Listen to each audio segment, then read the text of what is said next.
Hey there, and welcome to another episode of the Home Tech Podcast. Jason Griffin here. So happy to have you with us. Joined as always by my partner Seth Johnson. Seth, how's it going? Good, man. I'm a little confused right now, though. Yeah, I know. You and I were talking about this, and I think we're going to have to source this one out to the audience. Yeah. So there's some big news today that Google has included podcasts on Google Play. The biggest problem with it is that Jason and I don't use any Android devices, and we have no idea if we're on there or not.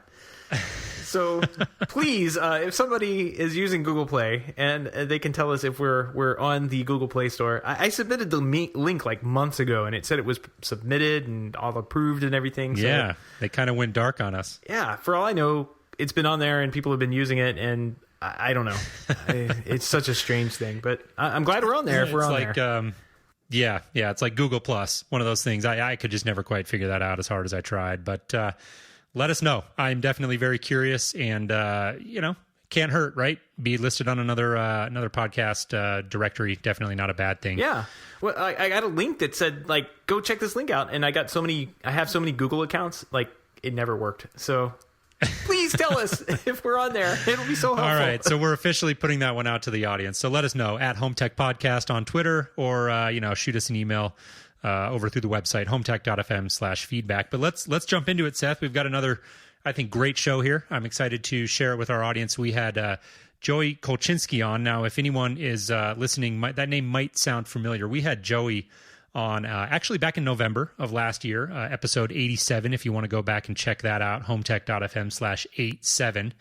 And Joey's with OneVision, and they've got a new initiative going on. And so really, without getting too into the details here, he started kind of in the IT world and eventually sort of morphed into doing smart home and integration, and really had a very unique business model, very focused on service. And now he's expanded that business model out and has basically shifted, I should say, would be more accurate, and now has basically become a B2B outfit offering these sort of services and first-level tech support and triage to other integrators. So a great offering, and definitely look forward to sharing that with our audience. So be sure to stay tuned for that. As usual, we're going to jump into a few news stories here before we get into our interview with Joey. And the first one we wanted to touch on, and Seth, I promised you before the show that we would hit this one quick, because we've started to become the Nest soap opera show here, but I did want to touch on a piece that came out, and it looked like Tony Fadell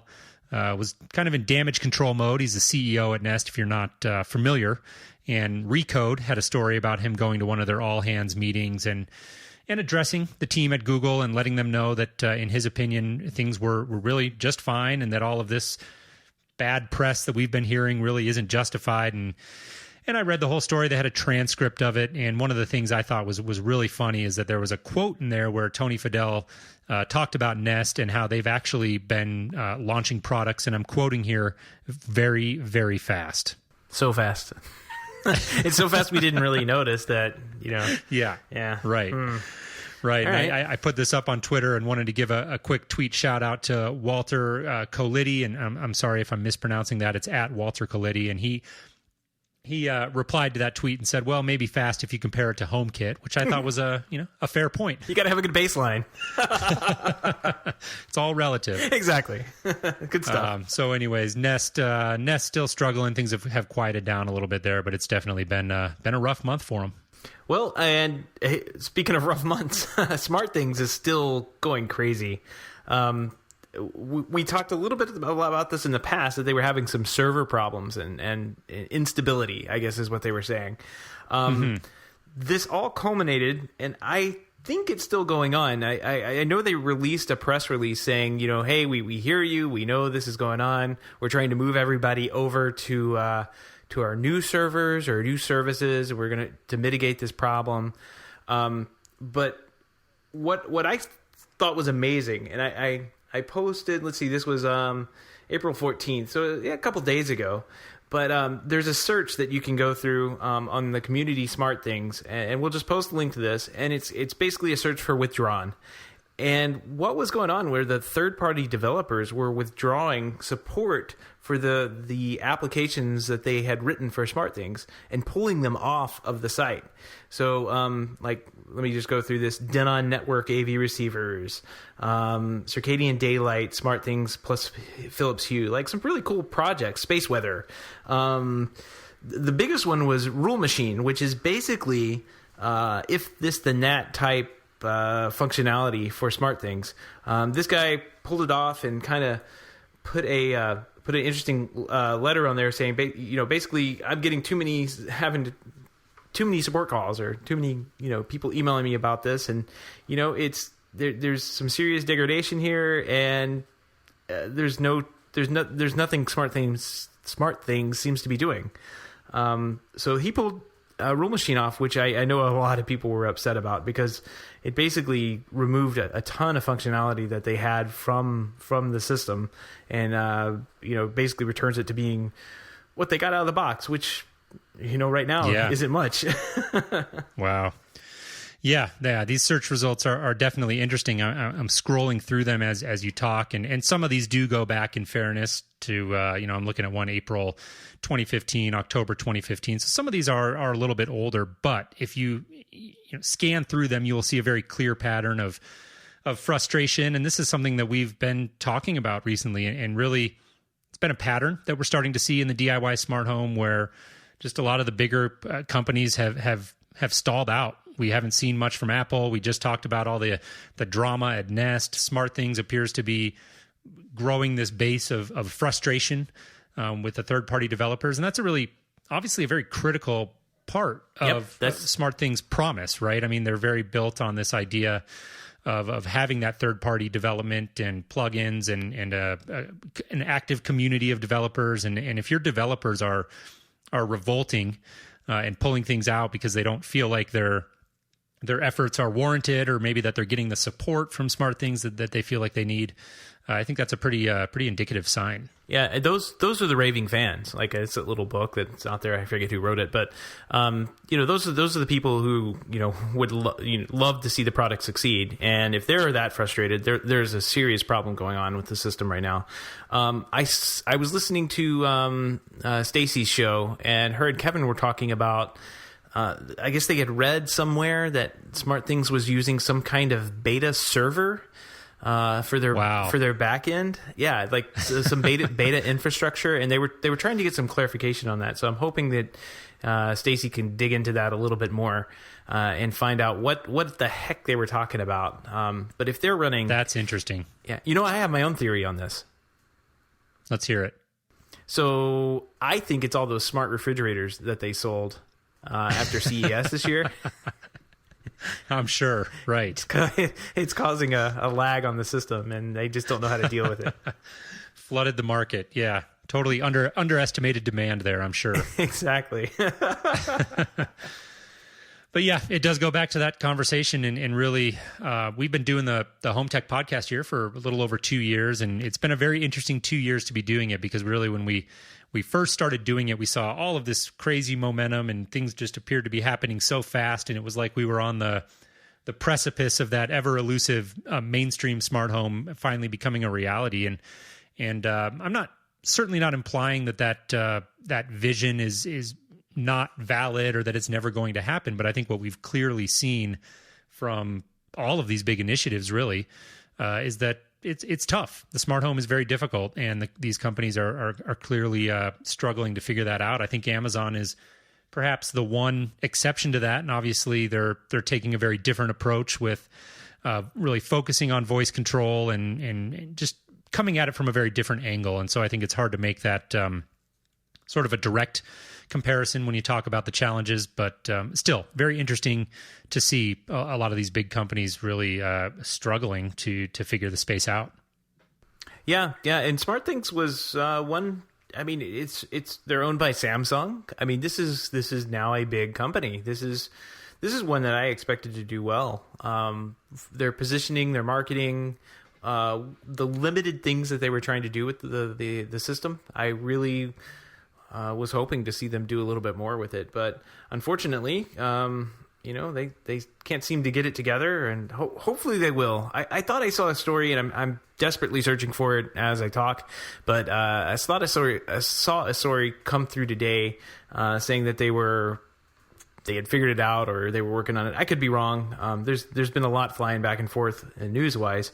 But man, I really hope they get it together, because I thought this would be a pretty cool system for most people. But so far it's been kind of off of our list since the end of last year when we were talking about it. And quite a few of our listeners reached out and said, no, don't do it. Don't do it. Yeah.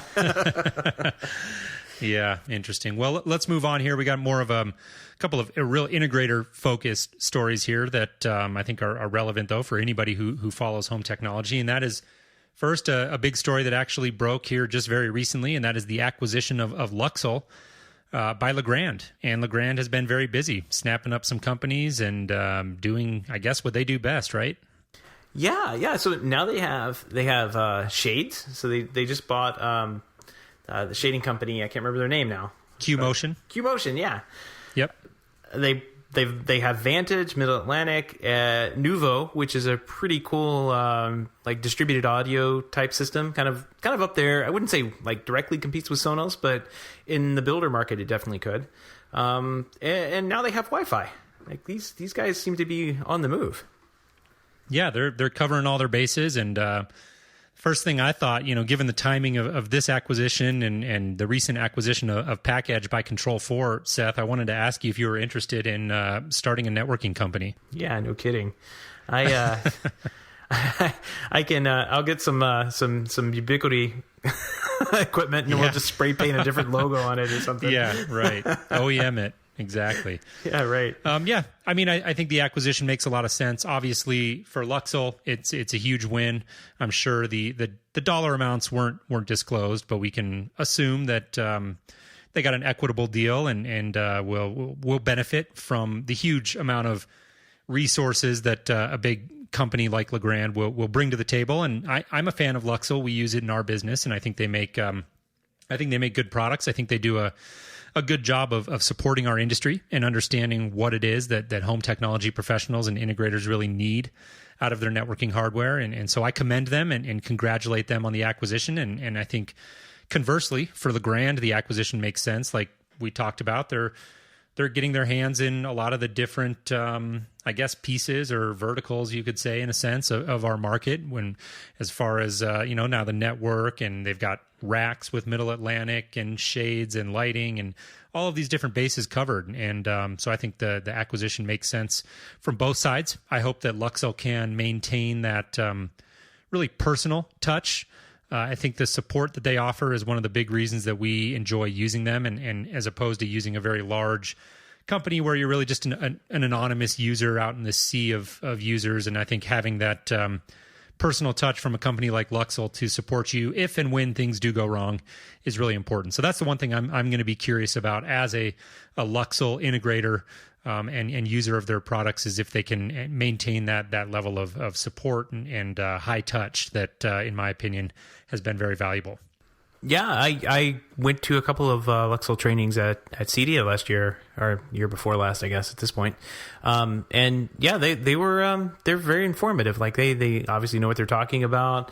Like you said, you pay a little bit more for the equipment than you would if you bought some other random, like I guess I'm gonna call it Ubiquity. Like you're not going to get service other than posting on a forums and hoping somebody comes across it in the next couple of days.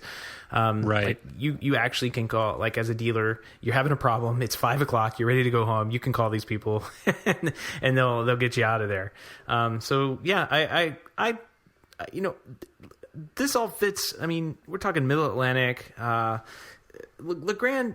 This is all like luxury stuff. This is all Vantage, Middle Atlantic, Q-Motion. This is all super high end equipment. Even Nuvo would fall into that in some instances. So I think that I don't think Luxul is going to change how they're marketed or how they're pushed out to dealers.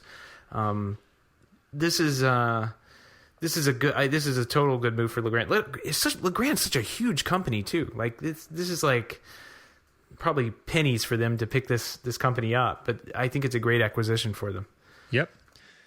I agree. So we will see. Let's move on. We got one more story here before we jump into our interview with Joey of OneVision, and that is news out of the Azione conference, I guess, where it was discussed that some people believe we've got a recession coming, and I was surprised to hear that. I mean, things have just been seemingly so healthy here. I know in the Denver market we're booming, and obviously our economy by nature will boom and bust. And I have to say I was surprised to hear this story, and I think you had some thoughts on it, Seth, that I'd be interested to hear shared with the audience. Yeah, the end is near.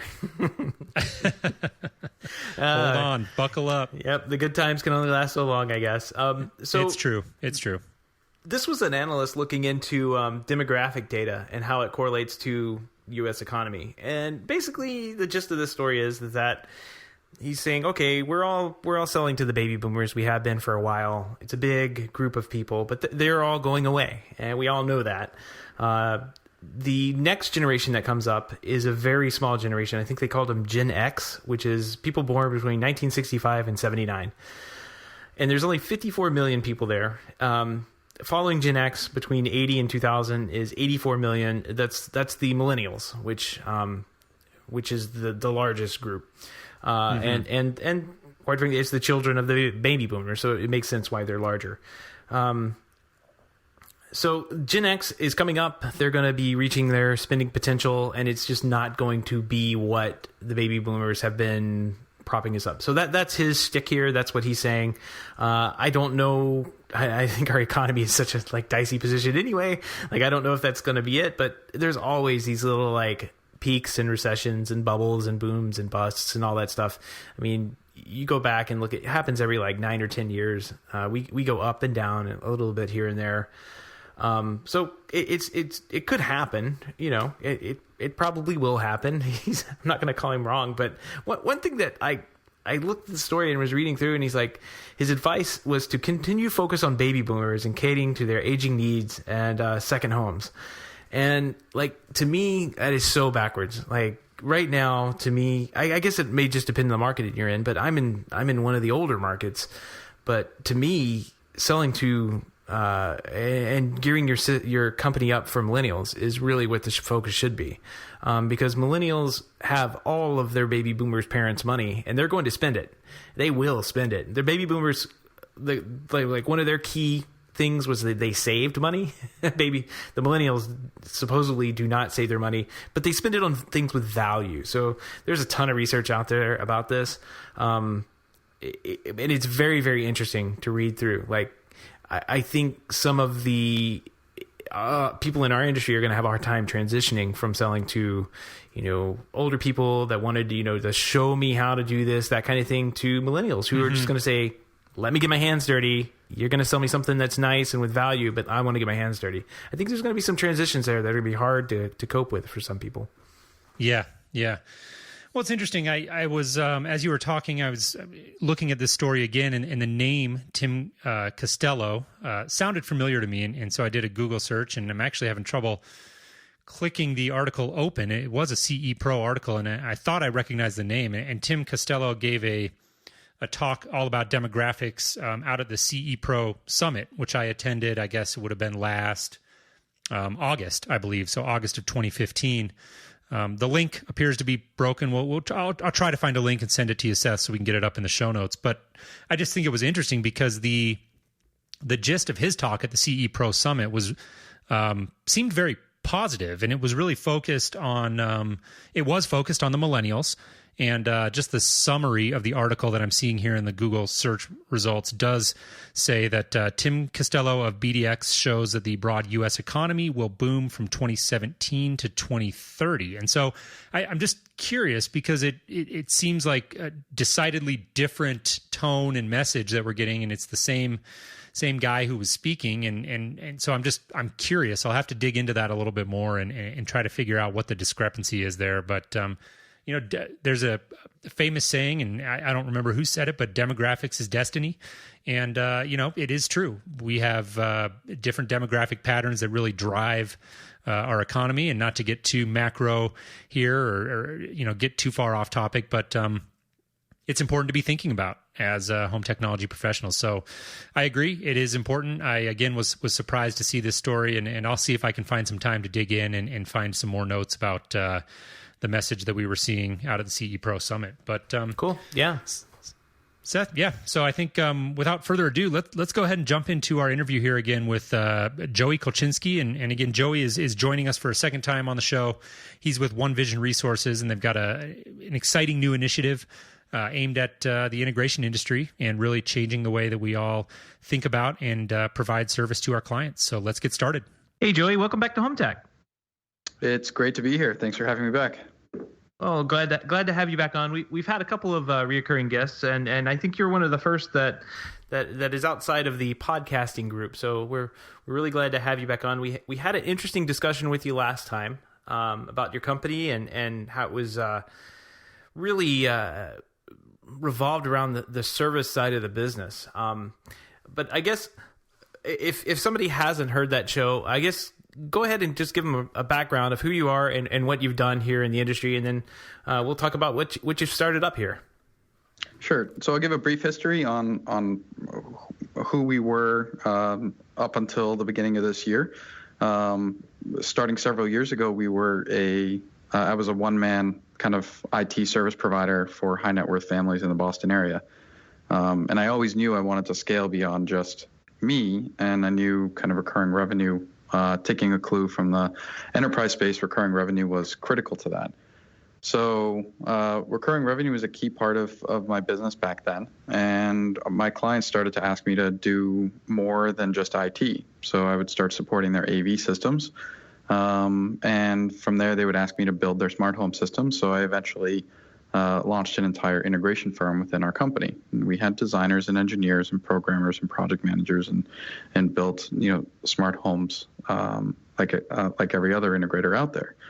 But what was always critically different about us is that we were focused on recurring monthly revenue from the start. And so last year we hit a fantastic point where we were bringing in about $100,000 a month in recurring revenue off of about 35 families, leading to about $3,000 a month in RMR from each family. And that certainly represents an extreme, but we were very interested in seeing how we could take that further and start to apply it across the rest of the market. So we made some really big changes. And I think that's what we're here to talk about tonight. So you've basically taken your business model and your company model, it sounds like, and you're kind of opening up to everyone? Yeah. I would say that well, our critical point when we got to that point where we sort of figured out that we were now able to get this recurring revenue, we asked ourselves, what was it that enabled it, right? Why was it that we were able to actually secure this kind of revenue? And we found that there were two things that we were delivering. It was instant triage, right? The act of picking up the phone or responding to the email 24/7, virtually instantly, and working with the client, and providing basic support, right? So we would help them, make an attempt at diagnosing the issue, help the client find a workaround if it wasn't fixable in the moment, and really try to attempt to address the lifestyle issue first and foremost, right? The act of getting back to what it is that they were doing, and we saved fixing the technology for later. And when we realized that those were the two things we did incredibly well, it really dawned on us then that was actually scalable across the industry, right? It's interesting. A few years ago, I had a local competitor who actually asked me if he could give me all of his clients and I would do service and he would do the smart home projects. And I didn't quite appreciate how it would work, so nothing really came of it. But he was much smarter than I, because he was the one who actually came up with the idea back then. It was only when we discovered that it was the triage and basic support that was really necessary, that's when we realized there was something to provide. So it's less of our business model. It's more about taking a huge responsibility off of integrators' shoulders and allowing them to provide an excellent level of service in order to then go and generate recurring monthly revenue.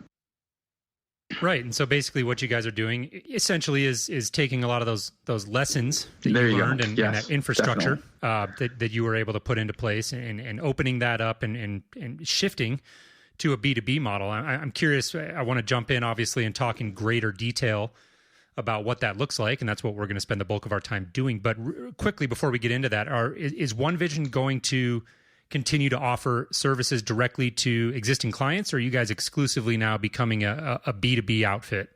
We are exclusively now becoming a B2B outfit. So we actually stopped marketing and selling to end users directly. And we are letting go of our current clients over time and are exclusively focusing on servicing other integrators and their customers. Gotcha. Very good. So let's dive in here talking about servicing integrators and really they are becoming your customers. And let's talk about that as we get into it. Who are your target customers? Are there particular sizes of companies, or do you see this as kind of the industry across the board and really everyone could benefit? Yeah, we put a lot of thought into that. You know, it was at the beginning we struggled with trying to find a way that would work for everybody, but we ended up figuring it out. And this is a service that applies to absolutely everybody.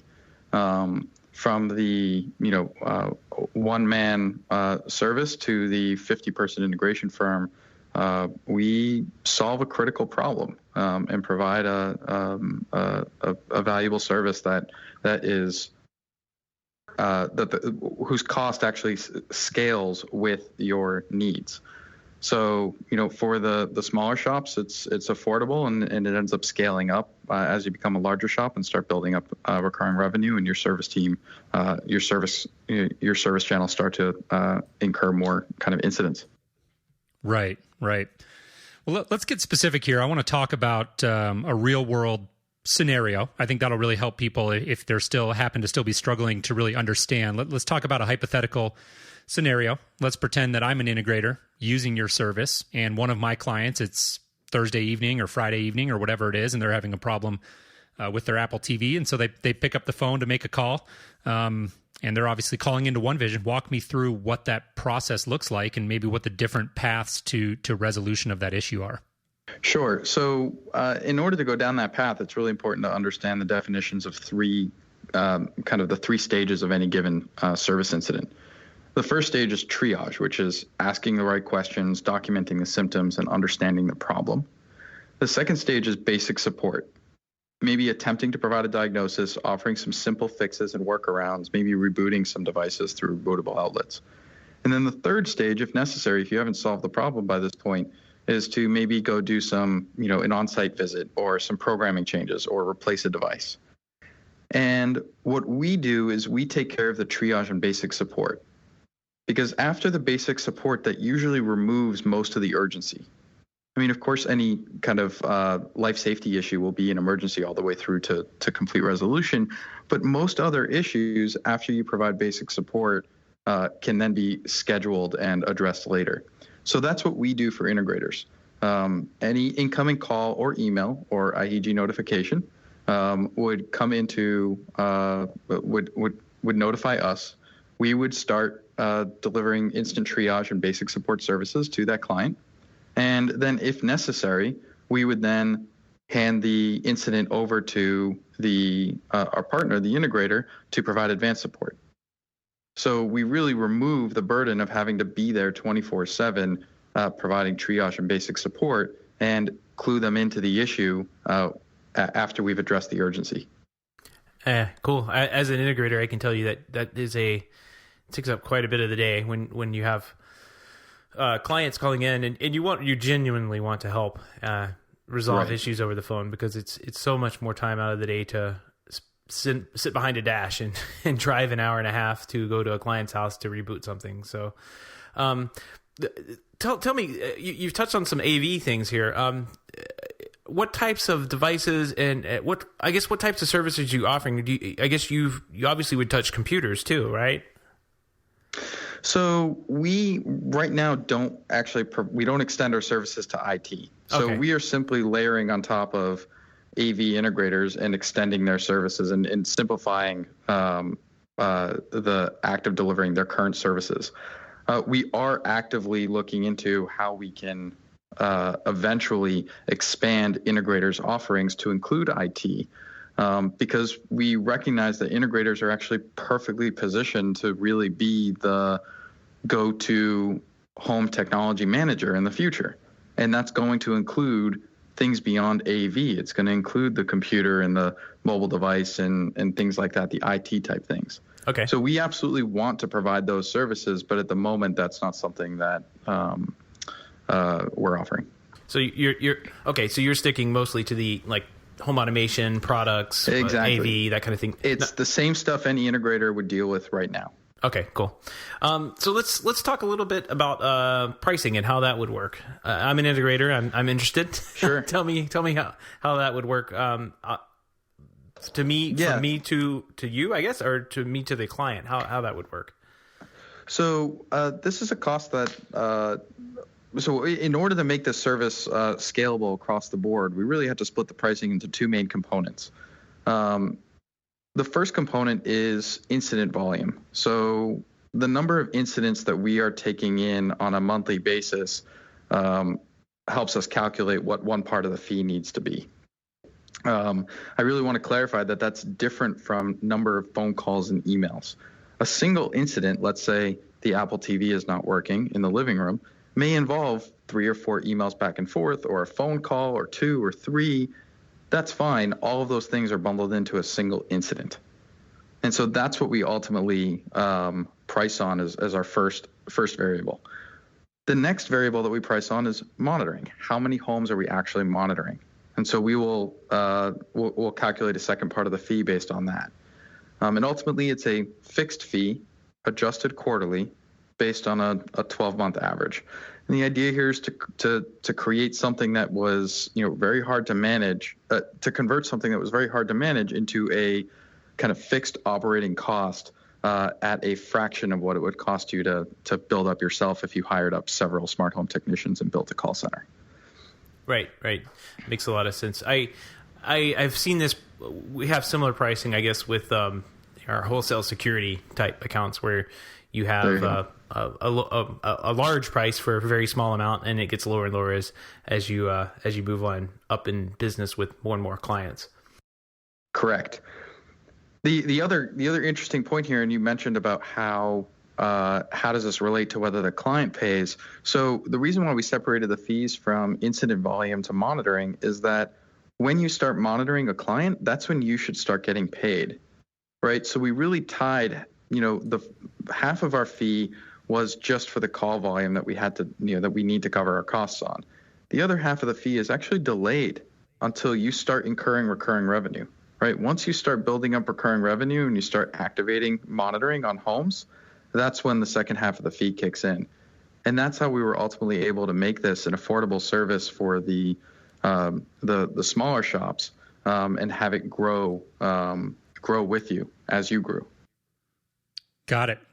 And I don't want to dwell on pricing too long, but I do want to press it just a little bit to help people understand. Let's take like a typical, and I don't know what the averages are. I don't have the statistics in front of me, but let's take like a 5-person outfit that's been in business maybe for 10 or 15 years and has built up a client base. Can you just walk us through a hypothetical pricing model to get them started and then, explain how that sort of shifts over time?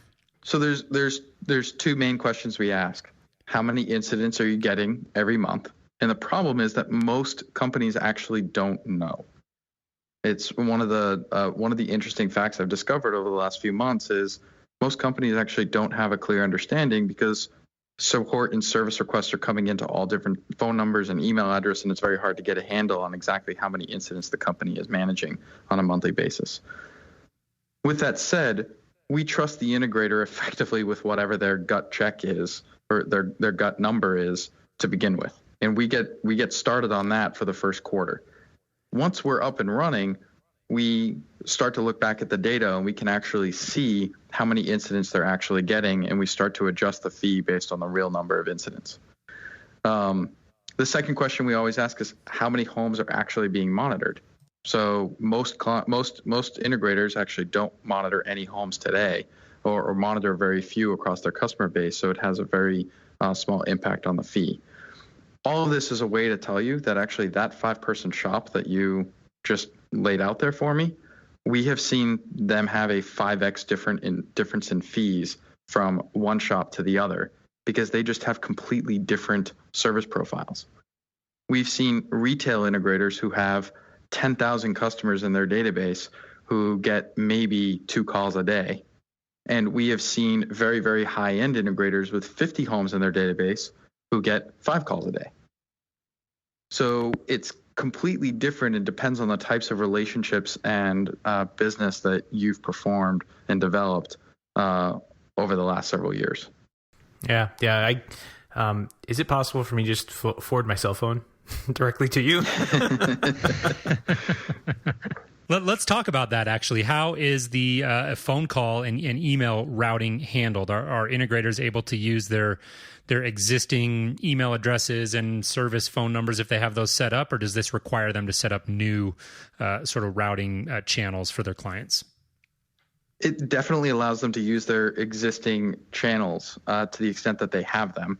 Some of the integrators that we've taken on absolutely do have an existing email support channel and a phone support channel, whether it's a direct phone number or it's an extension on their phone tree.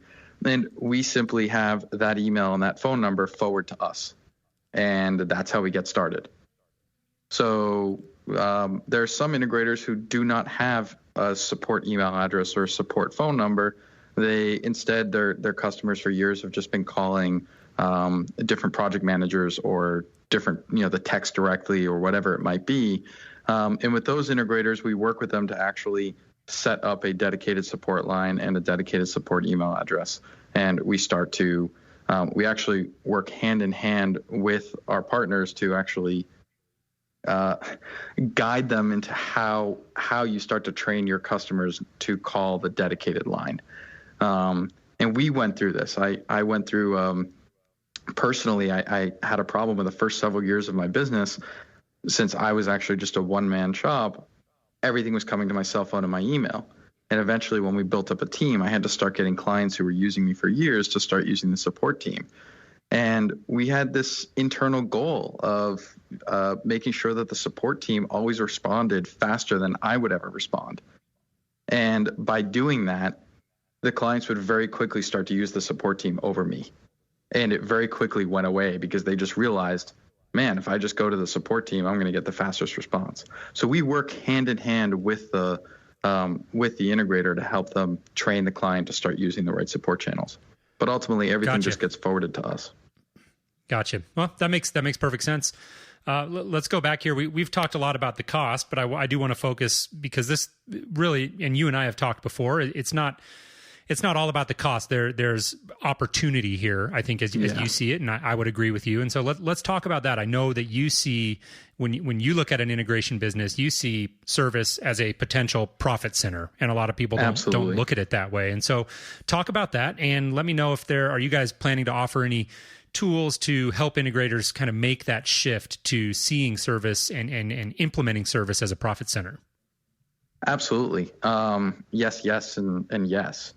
Because you're touching on some very key concepts that actually all build on one another to eventually get to a state of being able to earn recurring monthly revenue in a profitable manner.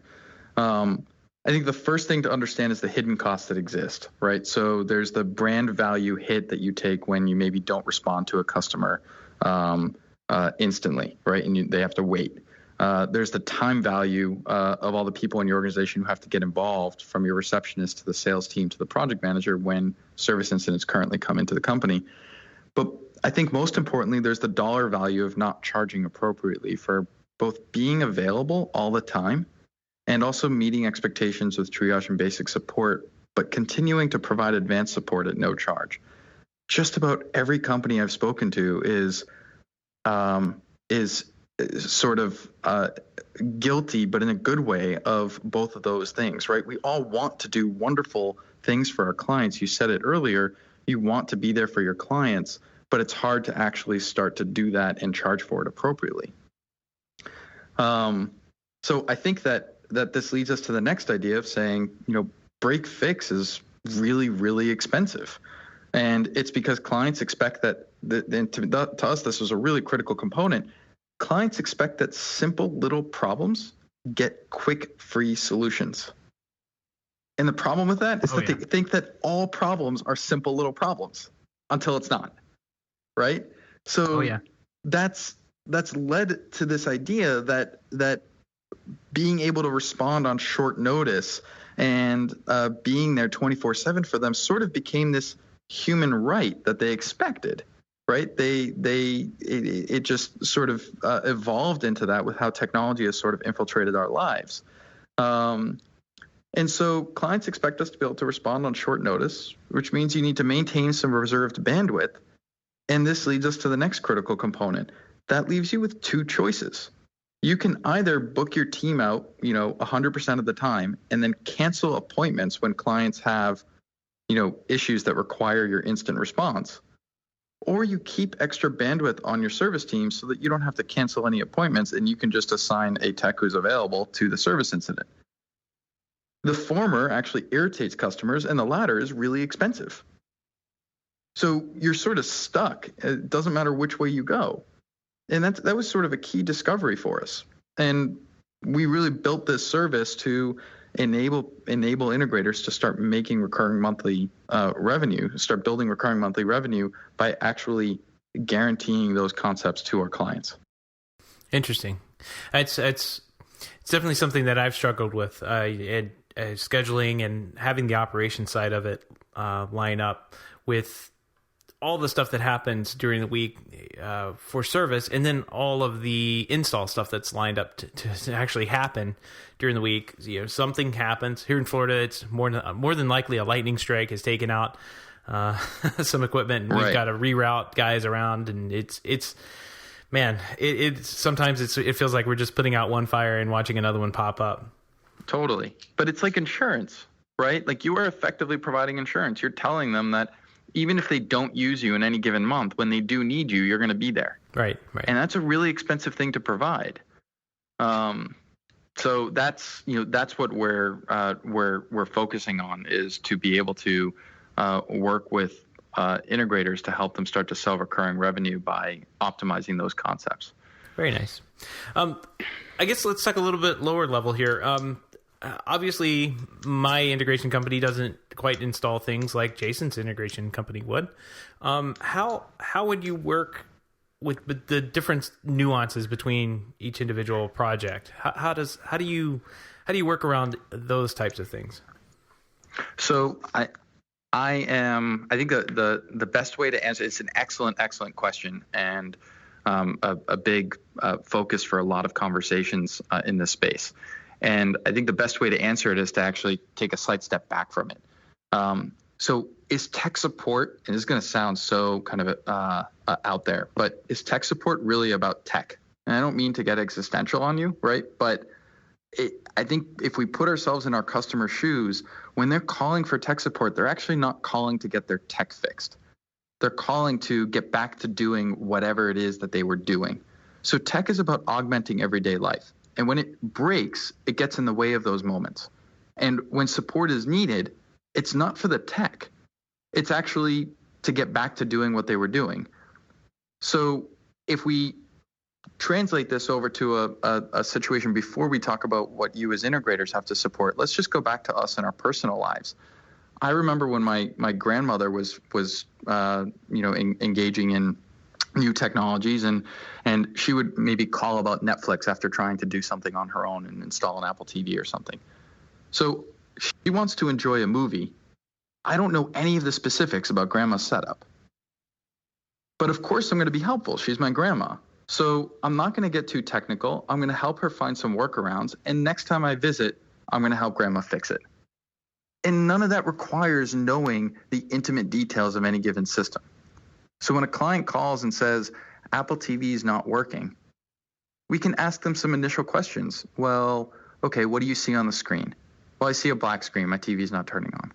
And we'll ask, okay, is the screen really off? Or maybe do you see like an HDMI input 2 message at the top right corner? Oh, yeah, I see an HDMI input 2 message. Okay, so immediately as technical people, we now know the system is actually likely working. It's really probably a problem with the Apple TV or the HDMI cable from the Apple TV. So we ask the client to use the remote to maybe switch to their cable box.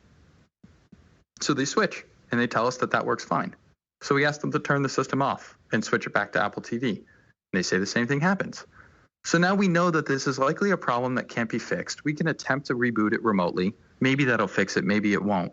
But we're going to work with the customer now to actually help them maybe find that movie on demand.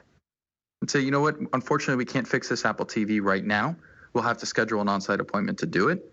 But maybe I can help you find that movie or that TV show on demand. Let me know what you're looking for.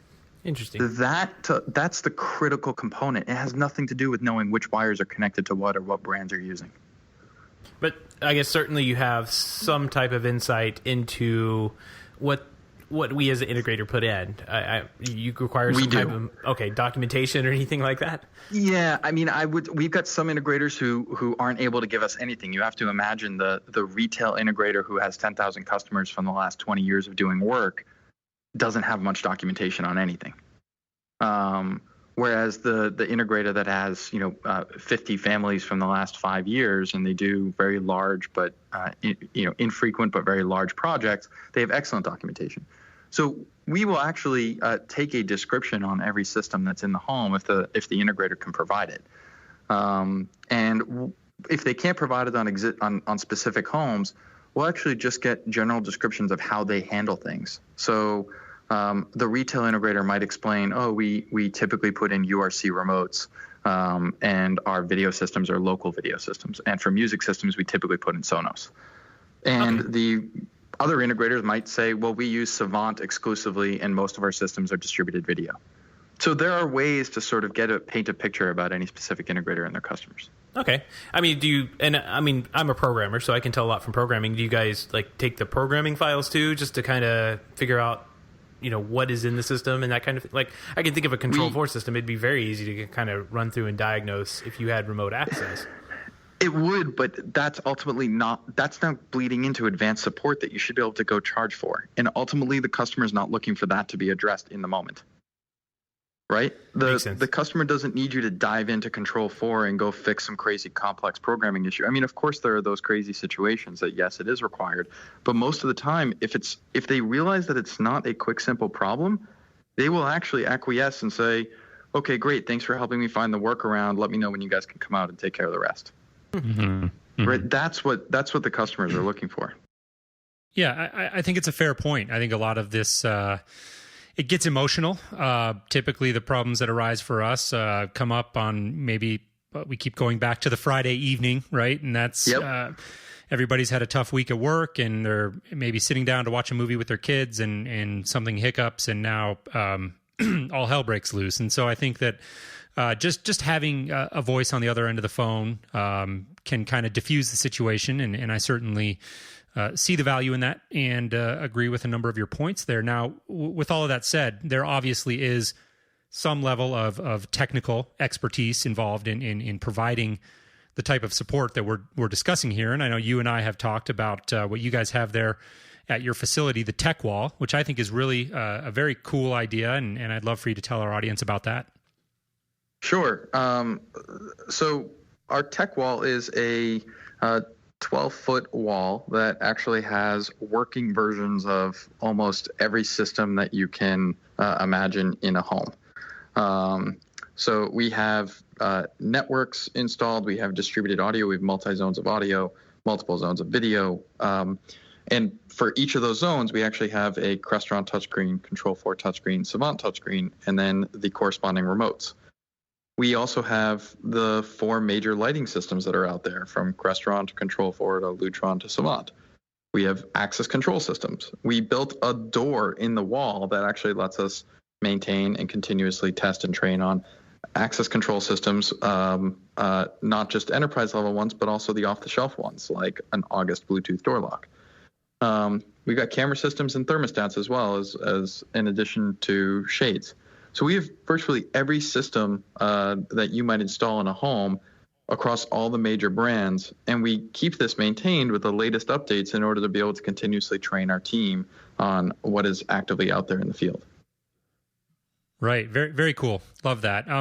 We've talked really about you providing that first-tier support, and really what we've talked about has been reactive in nature, meaning simply that the client is sitting down and finding an issue and then picking up the phone, and you guys are right there to help, which is great. But I also want to talk about the proactive monitoring element, which is obviously a huge topic in our industry right now, and there are a number of different tools out there to do that. I know you guys are using IHG. Tell me about that relationship and explain to me, is that a requirement? If I'm an integrator considering your services, is an IHG implementation something that you guys require? So IHG is definitely a core part of our offering, but is not at all required for us to provide support.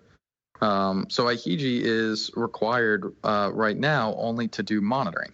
So if you would like to monitor the homes and have us proactively address issues as they come up, which, by the way, is a fantastic way to charge recurring revenue. Once you're responding instantly 24/7, saying that you're going to monitor someone's home now allows you to start charging a monthly fee. But that is where we will require IHG. Beyond that, we're able to do basic support and instant triage without IHG. That if we go back to grandma with Netflix, I did not need IHG in order to take care of grandma. Interesting. Let's talk about how you take cases from integrators, like the ticketing system that you're using. Sure. Is it, and what an integrator who is using your services would expect when they run into that? So one of the most critical parts to a healthy service operation is a strong ticketing system. A ticketing system is something that allows you to organize and aggregate all of your various service incidents into a single system that allows you to track them by status, by client, and make sure you're responding in a single aggregated view that everybody can now see. So we use Zendesk, and we actually create a new Zendesk implementation for every integrator. So part of this is not just about picking up the phone, but it's also working with you, the integrator, hand in hand to implement an excellent service operation within your company. So we will spin up a Zendesk system. We will optimize it for you. We will train your team on how to use it. We will manage it for you on an ongoing basis. And then through that system, we will receive all of your incidents. We will provide instant triage and basic support services. You'll be able to see everything that we're doing, and anything that that then needs your attention, we will then pass off to you, and you will then be notified that something requires your attention.